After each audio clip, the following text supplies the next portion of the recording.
ओए चिक्की, मैं हार कर भी जीती हूँ जो तूने चीटिंग की थी ना लूडो के गेम में जानबूझ के छेला कर। देख। हेलो एवरीवन, कैसे हैं आप? I hope you all are well and good and welcome to my channel new light. तो हम क्लास 6 का मल्हार बुक के चैप्टर नंबर 4 पे आ चुके हैं। आपने पुरानी वीडियोस देख ही ली होंगी, नहीं देखी हैं तो फटाफट देख लीजिए। तो चलिए हम पढ़ते हैं पार्ट 4 जिसका नाम है हार की जीत। अरे जो उस चिक्की ने मेरे साथ किया था लगता है वैसा है इस कहानी में भी। तो चलिए आप फटाफट पढ़ लेते हैं हम। कहानी का परिचय। हार की जीत कहानी एक साधु बाबा, उनके प्यारे घोड़े सुल्तान और एक डाकू खड़क सिंह की है। यह कहानी मानवीय भावनाओं, पश्चाताप, विश्वास करना और महानता को दर्शाती है। ये होगा कहानी का परिचय। हम अपने कहानी पर आ जाते हैं।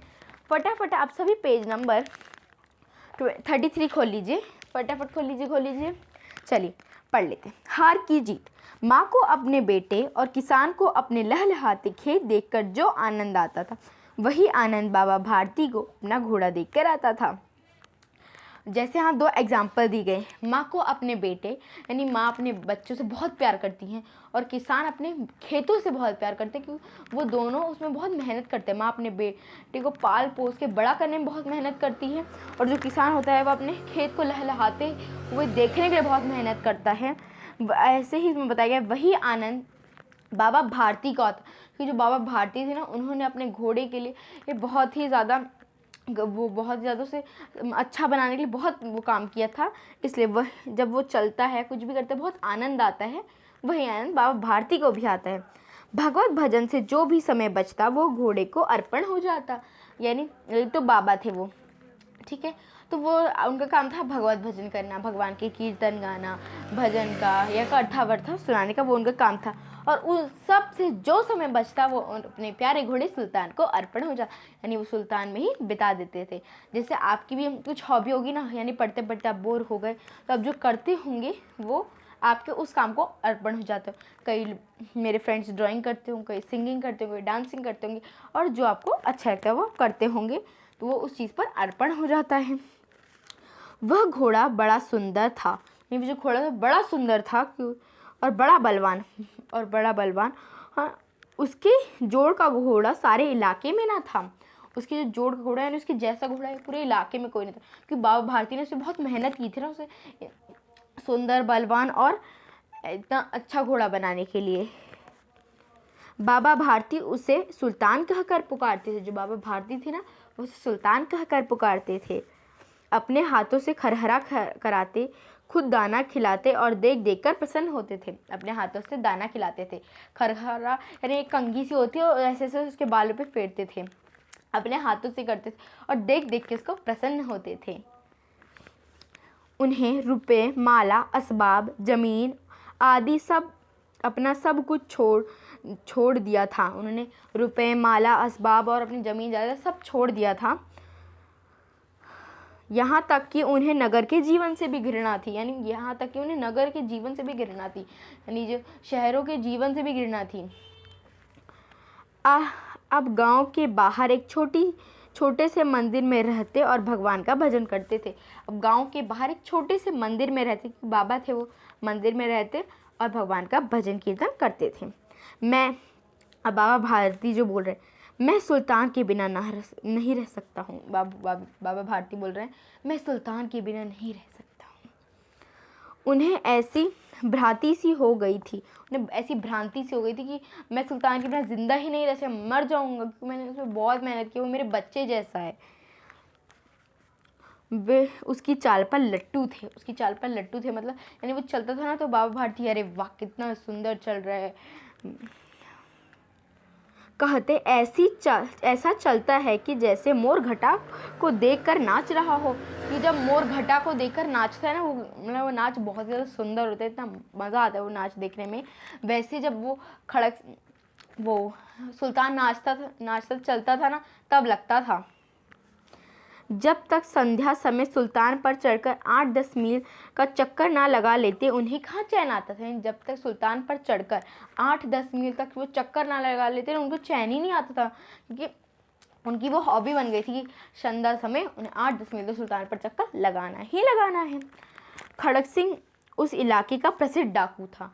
क्योंकि पहले के ज़माने में ना कैसा था कि डाकू ही सब कुछ थे, क्योंकि इतने गवर्नमेंट वगैरह थी नहीं कि वो ऐसे डाकुओं की चलती, इसलिए सब डाकुओं से डरते। वो जहाँ चाहें, जो डाकू चाहें जिसके घर में जाके डाका कर दें, कोई नहीं बोलता था उन्हें। और वहाँ का प्रसिद्ध डाकू था उस इलाके का। लोग उसका नाम सुनकर ही काँपते थे, लोग उसका नाम सुनकर ही काँप जाते थे। खड़क सिंह, वो जो आपने सुना खड़क सिंह के खड़कने से खड़कती हैं खिड़कियाँ, वही उसी का नाम सुनकर ही काँपने लगते थे। होते होते सुल्तान की कृति उसके कानों तक भी पहुंच गई। होते होते यानी ऐसे पहले किसी और ने कहा सुल्तान के बारे में, फिर किसी और ने, फिर ये ऐसे होते होते जो खड़क सिंह था ना, वो सुल्तान की जो तारीफ़ है ना उसके कानों तक भी पहुंच गई। बहुत अच्छा चलता है, बहुत सुंदर है, बहुत बलवान है। कृति उसके कानों तक भी उसके हृदय उसे देखने के लिए अधीर हो उठा। यानी जो खड़क सिंह था उसका जो हृदय था ना वो सुल्तान को देखने अधीर हो गया। नहीं, वो जल्दी देखना है, मुझे उसको जल्दी देखना है।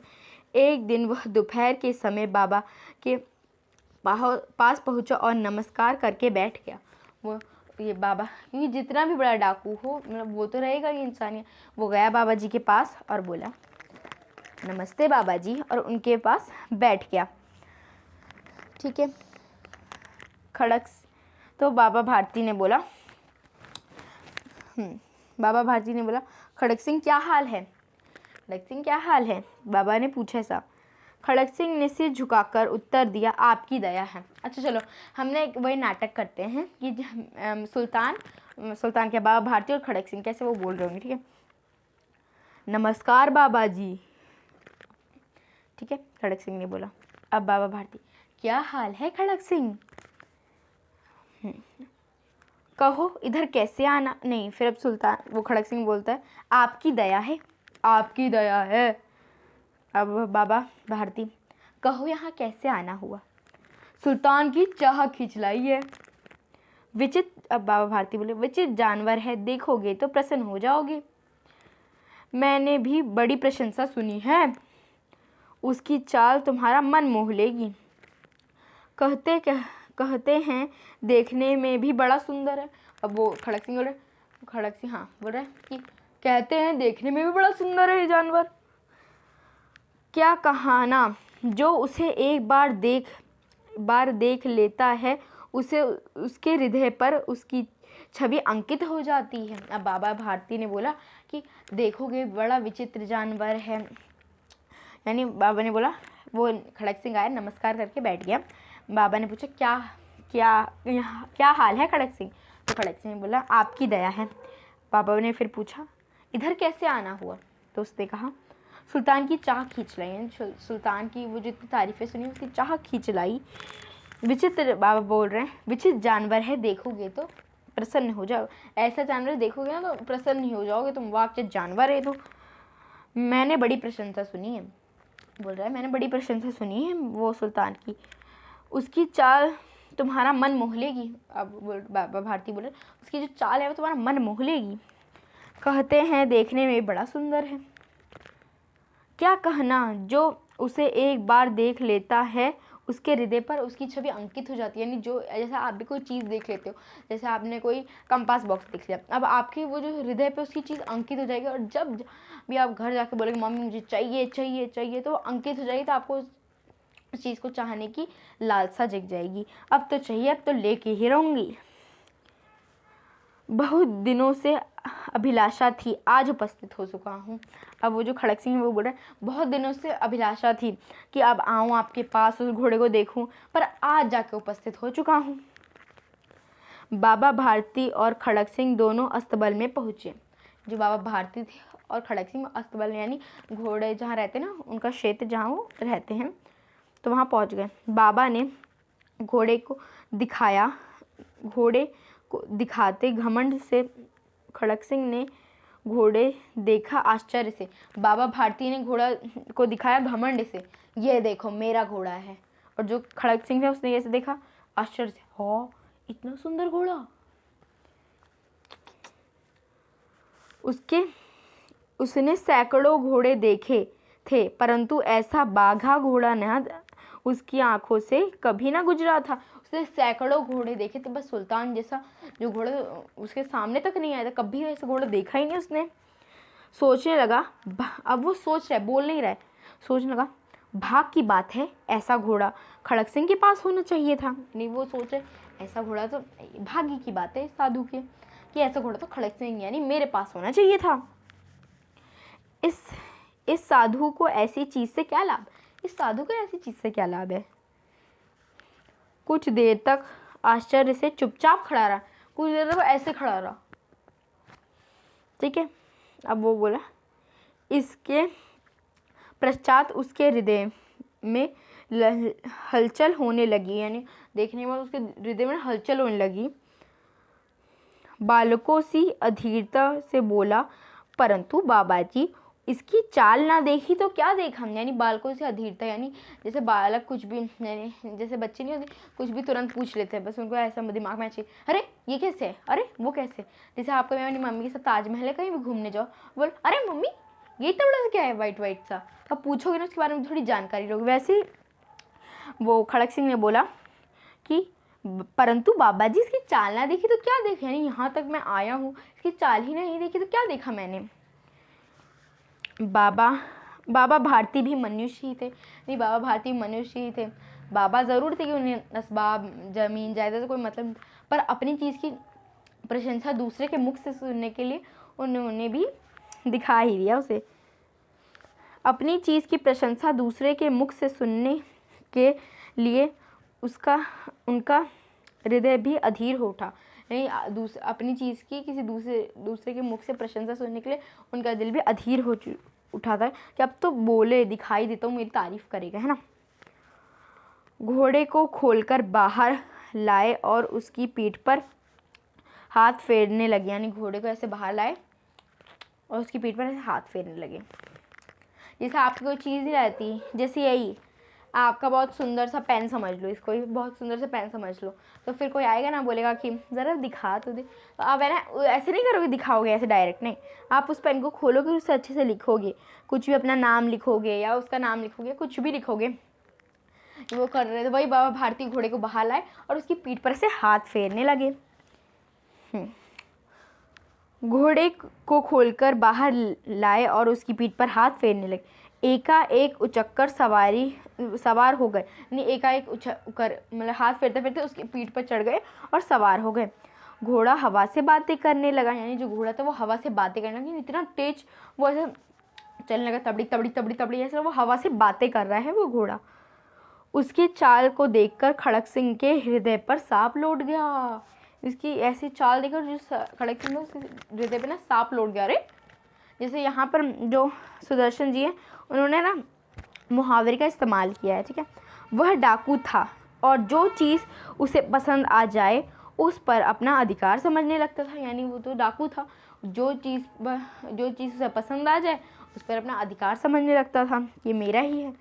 उसके पास बहुबल था, उसके पास ना बहुबल था, यानी कोई किसी को भी वह एक चुटकियों में हरा सकती। उसके पास बहुत सारे आदमी थे, गुंडे थे, धन था, दौलत था, किसी चीज़ से भी वो किसी को भी हरा सकता है, यानी उसके पास बहुबल था। आदमी थे और यानी इसमें आगे लिखा है, देखिए उसके पास बाहुबल थे, किसके पास, खड़क सिंह के बाहुबल था। आदमी थे और बेहरमी थी, नहीं बेहरमी थी, यानी अगर वो किसी के लिए वो रहमदिल बन जाएगा ना कि कोई बात नहीं, किसी को डाका डालने का और वो उसके सामने हाथ भी गिराने लगे कि हमें छोड़ दो, हमारे घर का राशन मत, हमारे पास किसी का कुछ नहीं है, तो वो इससे बेरहम था। जाते जाते उसने कह दिया, अब वो कह के जा रहे, बाबा जी ये घोड़ा ना मैं आपके पास ना रहने दूंगा, याद रखिएगा। बाबा भारती डर गए, अरे ये तो अभी तक ये ढंग से देख रहा था, मेरे घोड़ा छीनने की बातें करने लगे। तो अब उन्हें रात में नींद ना आती, सारी रात अस्तबल की रखवाली में कटने लगी। सारी रात वो अस्तबल की रखवाली करते थे, कब चुरा के ले जाए डाकू। अब देखिए आगे, अब ये क्या, अब वो तो इंसान थे, अब देखने लगी कब आ जाएगा वो, तो रात भर उसकी ना अस्तबल के आसपास ही वो पहरा देने लगे कि मेरा घोड़ा ले जाएगा, क्योंकि वो जो घोड़ा था ना खड़ा, वो सुल्तान वो उनको बालक जैसा अपने बच्चे संतान की तरह से पालते थे। अब कोई आपकी मम्मी से आपको कोई छीन के ले जाए तो वो जब आपकी रखवाली करने लगी कि मेरा बच्चा नहीं ले जाए, वैसे ही बाबा भारती भी उसकी रखवाली करने लगे घोड़े की। प्रद्युम्न खड़क सिंह का भय लगा रहता, यानी हर समय वो जो खड़क सिंह था उसका भय लगा रहता। परंतु कई मास बीत गए और वह वापस ना आया, यानी कई मास बीते, कई सारे महीने बीते, पर जो खड़क सिंह था वो ना आया। यहाँ तक कि बाबा भारती कुछ असावधान भी हो गया। अवसावधान मतलब होता है कि जैसे आप पहले काफ़ी चीज़ों के लिए बहुत सावधान हो, फिर असावधान हो जाए कि कोई बात नहीं, आपको कौन ही ले जाएगा, इतने महीने बीत गए, कहाँ आएगा वो खड़क सिंह, हो गए। और इस भय को स्वप्न के भय की नई मिथ्या समझने लगी, यानी अब उसे मिथ्या समझ लगी कि अब ये कुछ सच तो था नहीं, वह ऐसे ही मुझे बेकार में डरा के चला गया। संध्या का समय था। बाबा भारती सुल्तान की पीठ पर सवार होकर घूमने जा रहे थे, यानी संध्या का समय था, यानी शाम का समय था, और जो बाबा भारती थे वो खड़क सिंह की पीठ पर सवार होकर घूमने जा रहे थे। उनकी आदत थी ना, जब तक 8-10 मील संध्या के समय घूम न लेते उन्हें कहाँ चैन आता था। इस समय उनकी आंखों में चमक थी, यानी उस समय तक ना उनकी आंखों में चमक थी, भय नहीं था। मुख पर प्रसन्नता थी, यानी मुख पर प्रसन्नता थी कि अरे ऐसे ऐसे जा रहे थे वो, बिना भय के और खुशी से जा रहे थे। कभी घोड़े के शरीर को देखते, कभी उसके रंग को, और मन ही मन फूले ना समाते। कभी उसके रंग को देखते, कभी उसके शरीर को देखते, और मन ही मन फूले ना समाते थे। वो जैसे फूले ना समाना, वो मुहावरे बहुत यहाँ सुदर्शन जी ने इस्तेमाल किए हैं। फूले ना समाने का मतलब है कोई चीज़ को देख के ना वो ऐसे हो जाना कि अरे कितनी सुंदर चीज़ है, बहुत। जैसे आपको भी आपकी वो जो टीचर्स रहती होंगी स्कूल वाली, वो मुहावरे लिखाते होंगे, उसमें ये पक्का दो फूले ना समाना, है ना। तो फटाफट चैट में आप लिख दीजिएगा, मैं बाद में चेक करूँगी कि किसने किसने लिखा है, ठीक है। सहसा एक और से आवाज़ आई, ओ बाबा इस कमले की भी सुनते जाना। यानी सहसा यानी अचानक से एक आवाज़, ओ बाबा इस कमले की भी सुनते जाना, यानी इस गरीब की भी सुनते जाओ। आवाज़ में करुणा थी, यानी जैसे मैंने बोला ओ बाबा इस कमले की भी सुनते जाना। बाबा ने घोड़े को रोक लिया। बाबा ने घोड़े को रोका, बोला कौन है, एक बार देख तो लेता हूँ। देखा एक अपाहिज वृक्ष के छाए में पड़ा करहरा रहा है, यानी बाबा रुके और उन्होंने देखा कि जो अपाहिज है वो वृक्ष के छाँव में से पड़ा हुआ है, और वो भी अपाहिज है, अब उसका पैर नहीं है। बोले क्यों तुम्हें क्या कष्ट है? बाबा ने पूछा क्या कष्ट है तुम्हें? अपाहिज ने हाथ जोड़कर कहा, यानी अपाहिज ने ऐसे हाथ जोड़कर कहा, क्या कहा आप वो भी तो देख लूँ, नहीं तो ऐसे हाथ ही जोड़ रहा हूँ। बाबा मैं दुखियारा हूँ, हाथ जोड़कर कहा बाबा मैं दुखियारा हूँ, मुझ पर दया करो। रमा वाला यहाँ से 3 मील है, मुझे वहाँ जाना है। यानी हाथ जोड़ के बोला बाबा इस कमले की भी सुनते जाना। फिर हाथ जोड़ के कहा कि बाबा मैं एक दुखियारा हूँ, ब्रह्मा वाला यहाँ से 3 मील दूर है, वहाँ तक मुझे छोड़ दो। घोड़े पर चढ़ा और 1 मिनट कहाँ पर आ गई मैं, तो पाहिज दुखियारा रमा वाली यहाँ से 3 मील, मुझे वहाँ जाना है, घोड़े पर चढ़ा लो। हाथ जोड़ के बोलो मुझे घोड़े पर चढ़ा लो। परमात्मा भला करेगा, परमात्मा आपका भला करेगा। तुम्हारा वहाँ कौन है? फिर वो बाबा भारती ने पूछा वहाँ तुम्हारा कौन है? दुर्गमवत्ता वैद्य का नाम आपने सुना ही होगा। नहीं, दुर्गमवत्ता जो वैद्य थे उनका नाम तो आपने सुना ही होगा। मैं उनका सौतेला भाई हूँ, यानी मैं उनका सौतेला भाई हूँ। बाबा भारती ने घोड़े से उतरकर अपाहिज को घोड़े पर सवार किया और स्वयं उसकी लगाम पकड़कर धीरे धीरे चलने लगे। यानी बाबा भारती ने उसकी मतलब वो जो दुखियारा था उसको बिठाया घोड़े पर और खुद ही उसकी धीरे धीरे लगाम पकड़ के चलने लगे। सहसा उन्हें एक झटका सा लगा और यानी ऐसे सहसा यानी वो धीरे धीरे चल रहे थे, अचानक से उन्हें एक झटका लगा टक, और वो घोड़ा ना, अब आगे देख लेते हैं ना, सहसा सा एक झटका लगा और लगाम हाथ से छूट गई, यानी उनको सहसा एक झटका लगा, अचानक से उनको एक झटका लगा और जो लगाम थी वो उनके हाथ से छूट गई। उनके आश्चर्य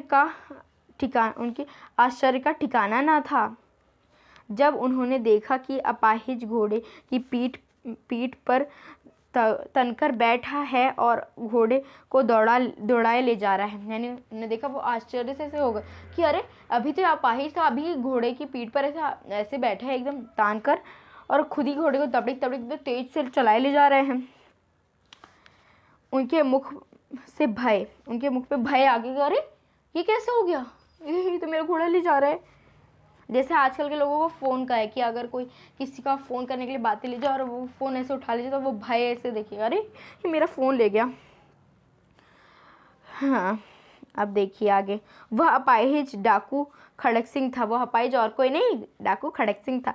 बाबा भारती कुछ देर तक चुप रहे और कुछ समय पश्चात कुछ निश्चित करके पूरे बल से चिल्लाकर बोले, यानी एकदम वो डरे हुए थे। फिर कुछ समय तो वो आश्चर्य से खड़े रहे, उसके बाद कुछ निश्चित करके बोले, ठहर जाओ। बहुत जितना उनमें दम था चिल्ला के बोले, ठहर जाओ। खड़क सिंह ने यह आवाज़ सुनकर घोड़ा रोक लिया। यानी जो खड़क सिंह था उसने यह आवाज़ सुनकर घोड़ा रोक लिया और उसकी गर्दन जो घोड़े की गर्दन था उस पर प्यार से हाथ फेरते हुए कहा, बाबा यह घोड़ा मैं अब आपको ना दूंगा। यानी वो रुका और जो घोड़े की गर्दन थी उस पर ऐसे हाथ फेरने लगा और बोला, बाबा अब ये घोड़ा आपको ना दूंगा। खड़क सिंह ने यह परंतु एक बात सुनते जाओ। बोला कि घोड़ा ले जाओ, परंतु एक बात सुनते जाओ। खड़क सिंह ठहर गया। बाबा भारती ने निकट जाकर उसकी ओर देखा जैसे बकरा कसाई की ओर देखता है। यानी भारती उसके पास गए और ऐसे देखा जैसे बकरा कसाई की ओर देखते हैं। यानी जैसे वो जो बकरा होता है वो ऐसे देखता नहीं कि अब तो मुझे छोड़ देगा, वैसे जो था बाबा भारती ने कसाई की तरह देखा, जो खड़क सिंह था उसने बकरे की तरह देखा। ठीक है, यह घोड़ा तुम्हारा हो चुका है, यानी ये घोड़ा तुम्हारा हो चुका है, इससे मेरा कोई संबंध नहीं है। मैं तुम्हें इसे वापस करने के लिए नहीं कहूँगा, मैं इसे अब तुम्हें वापस करने के लिए नहीं कहूँगा, परंतु खड़क सिंह केवल एक प्रार्थना करता हूँ, यानी बस एक ही प्रार्थना करता हूँ, ले जाओ, कोई दिक्कत नहीं मुझे, अब इससे मेरा कोई रिश्ता नहीं है। मैं एक ही प्रार्थना करता हूँ, इसे अस्वीकार ना करना। बोला कि अब तुम्हें जो करना करो, ये घोड़ा नीचे, मुझे इससे कोई संबंध नहीं है मेरा, बस मेरी एक प्रार्थना है, उसे अस्वीकार मत करना। यानी ये मत बोलना मैं ये नहीं करूँगा, नहीं तो मेरा दिल टूट जाएगा। उन्होंने बोला नहीं तो फिर मेरा दिल टूट जाएगा। बाबा आज्ञा कीजिए। खड़क सिंह ने बोला, बाबा जी आप आज्ञा कीजिए, बस मैं आपका दास हूँ, केवल यह घोड़ा ना दूंगा, बस ये घोड़ा ना दूंगा, वैसे तो मैं आपका दास हूँ। अब घोड़े का नाम न लेना। अब बाबा भारती बोला, अब घोड़े का नाम ना लेना। मैं तुम्हें इस विषय में कुछ नहीं कह रहा हूँ। मेरी प्रार्थना केवल यह है कि इस घटना को किसी के सामने प्रकट ना करना। मैं इसके बारे में तुम्हें कुछ नहीं बोल रहा हूँ, बस एक बात मेरी सुन लो, इस घटना को किसी के सामने प्रकट मत करना, ये तुम कह दो कि मैं ऐसे घोड़ा चुरा लाया था। खड़क सिंह का मुंह आश्चर्य से खुला रह गया। नहीं तो वैसे तो और सारे लोग तो जा के बोलते हैं ना, अरे वो जो खड़क सिंह था वो मेरा घोड़ा ऐसे ले गया, उसे लगा था कि उसे घोड़ा को लेकर यहाँ से भागना पड़ेगा। उसे जो खड़क सिंह है उसे लग रहा था कि ये घोड़ा को उससे लेके भागना पड़ेगा, परंतु बाबा भारती ने स्वयं उसे कह दिया कि इस घटना को किसी से मत कहना। ये तो बाबा भारती चिल्ला के बोलते ना सबको, पर उसे खड़क सिंह को ये लगा कि मुझे ना ऐसे भागने के लेके पड़े, पर तो बाबा जी खुद बोल रहे हैं किसी घटना किसी के सामने मत बोलना। ठीक है, आगे बढ़ लेते हैं फटाफट। सामने प्रकट ना करना, जो घटना थी उसे किसी के सामने प्रकट ना करना। जो तुम अपाहिज की तरह मेरा घोड़ा उड़ा के ले गए हो, तो किसी के सामने प्रकट मत करना। इससे क्या योजन सिद्ध हो सकता है? इससे क्या योजन सिद्ध हो सकता है? यही होगा कि कोई अपाहिज की, कोई भी दुखियारा अपाहिज, कोई भी ऐसा होगा जो दुखी होगा, उसकी कोई सहायता नहीं करेगा, कोई गरीबों पे विश्वास नहीं करेगा। खड़क सिंह ने बहुत सोचा, बहुत सिर मारा, बहुत सोचा नहीं, बहुत ऐसे सिर मारा, परंतु कुछ समझ न सका। नहीं, इतना सिर मारा, इतना सोचा, पर कुछ समझ नहीं सका। वो हार कर उसने अपना आंखें बाबा भारती के मुख पर गड़ा दी और पूछा, बाबा, इसमें आपको क्या डर? यानी उसने बहुत सर मारा, बहुत सोचा, फिर बाबा के सामने से आंख गड़ा कर देख लिया और पूछा, बाबा, इससे आपको क्या डर? सुनकर बाबा भारती ने उत्तर दिया, यानी बाबा भारती ने सुना और उत्तर दिया, लोगों को यदि इस घटना का पता चला तो वे किसी गरीब पर विश्वास ना करेंगे। यानी अगर लोगों को पता चलेगा इसके बारे में, कोई गरीब पर विश्वास नहीं करेगा। सब यही समझेंगे खड़क सिंह हमारी चीज़ें उड़ाकर ले जाने वाला है। दुनिया से विश्वास उठ जाएगा, यानी दुनिया से फिर विश्वास उठ जाएगा। यह कहते कहते उन्होंने सुल्तान की ओर ऐसे इस तरह मुंह मोड़ लिया जैसे उनका उससे कभी कोई संबंध ही ना हो। यानी उन्होंने इतना कहते ही सुल्तान से ऐसे, जिस सुल्तान को वो जानते भी नहीं, जिससे वो इतना अपने संतान की तरह प्यार करते थे, उसकी तरफ देखा भी नहीं, और ऐसे चले गए जैसे उनका संबंध ही ना हो, कि ये घोड़े के जानते ही ना हो। बाबा भारती चले गए और बाबा भारती चले गए, परंतु उनके शब्द खड़क सिंह के कानों में उसी प्रकार गूंजते रहे। जो बाबा भारती ने कहा वो खड़क सिंह की जो आंखें थे ना, उसमें गूंजते रहे। यहाँ ये जो कहानी है ना, वो ख़त्म हो सकती थी। यहाँ तो हो गई बाबा भारती की हार, पर अब जीत शुरू हो रहा है ये वाले पैराग्राफ से, बाबा भारती वाले से। ठीक है, बाबा भारती चले गए, वहाँ से जो सेकेंड पैराग्राफ यानी जीत कैसे हुई बाबा भारती की, वो है। हार तो इतने में हो गए है ना, पर यहाँ कहानी का नाम क्या, हार की जीत। ठीक है, परंतु ये मैंने आपको समझा दिया कैसे उच्च विचार हैं। यानी बोल रहे हैं कैसे उच्च विचार हैं कि जिस चीज़ से वो इतना प्यार करते हैं उसी को छोड़ के चले गए इस दुनिया के लिए। कैसा पवित्र भाव है, और कैसा पवित्र भाव है। उन्होंने इस घोड़े से प्रेम था, इसे देखकर उनका मुख फूल की तरह नई खिल जाता था। यानी ये घोड़ा ऐसा था जिसको देखकर बाबा भारती का मुख फूल की तरह खिल जाता था, और अब उसे देखकर भी नहीं गए। कहते थे इसके बिना मैं ना रह सकूंगा, और कहते थे इसके बिना मैं रह नहीं सकूंगा, जिसको ऐसे देख के चले। इसकी रखवाली में वे कई रात सोए नहीं, और इसकी रखवाली में कई रात वो सोए नहीं। भजन भक्ति न कर रखना वाली, एक मिनट, क्या है ये, भजन भक्ति न कर रहे वाली कहते रहे। भजन भक्ति नहीं करके वो रखवाली ही करते रह गए, परंतु आज उससे मुख पर दुनिया की रेखा, उनके मुख पर ना वो जो दुखी, वो डर या दुख की कोई रेखा भी नहीं थी कि मैं अपने घोड़े से दूर जा, कोई रेखा नहीं थी। ऐसे वो जा रहे थे जैसे कोई संबंध ही ना हो। उन्हें केवल यह ख्याल था कि कहीं लोग गरीबों पर विश्वास करना ना छोड़ दे, और उनके सिर्फ यही था कि कोई गरीबों पर विश्वास करना ना छोड़ दे। रात के अंधेरे में खड़क सिंह बाबा भारती के मंदिर में पहुंचा। यानी खड़क सिंह फिर रात में बाबा भारती के मंदिर पहुंचा। चारों ओर सन्नाटा था, चारों ओर सन्नाटा था। आकाश में तारे टिमटिमा रहे थे। थोड़ी दूर पर गांव के कुत्ते भौंक रहे थे। मंदिर के अंदर कोई शब्द सुनाई न दे रहा था। खड़क सिंह सुल्तान की बाह पकड़े हुए था। वह धीरे धीरे अस्तबल के फाटक पर पहुंचा। फाटक खुला पड़ा था। किसी समय वह बाबा भारती स्वयं लाठी लेकर पहरा देते थे, परंतु आज उन्हें किसी चोर, किसी डाके का भय न था। खड़क सिंह ने आगे बढ़कर सुल्तान को उसके स्थान पर बांध दिया और बाहर निकलकर सावधानी से फाटक बंद कर दिया। इस समय उसकी आंखों में पश्चाताप के आंसू थे। यानी जो खड़क सिंह था वो वापस आया, उसने, और एकदम सन्नाटे में, ये नहीं किसी को जगाते हुए, अरे उठो उठो मैं घोड़ा वापस कर रहा, कुछ नहीं किया उसने।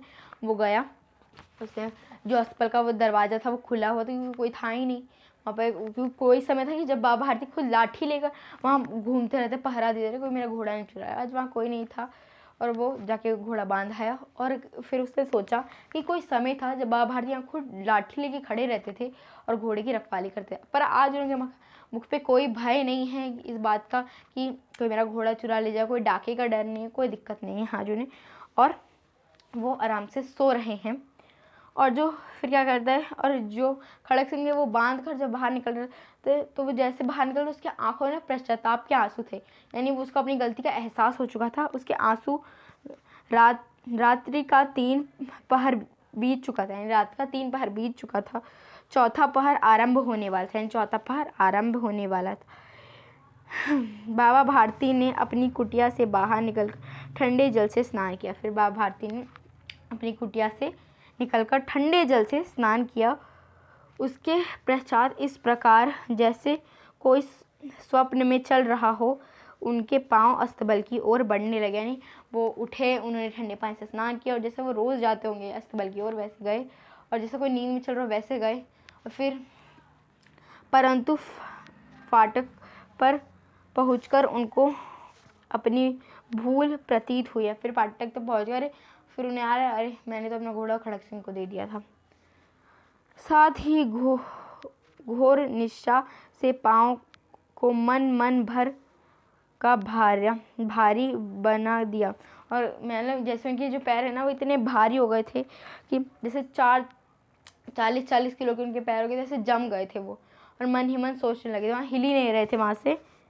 ठीक है, वे वहीं रुक गए और वह वहीं रुक गए।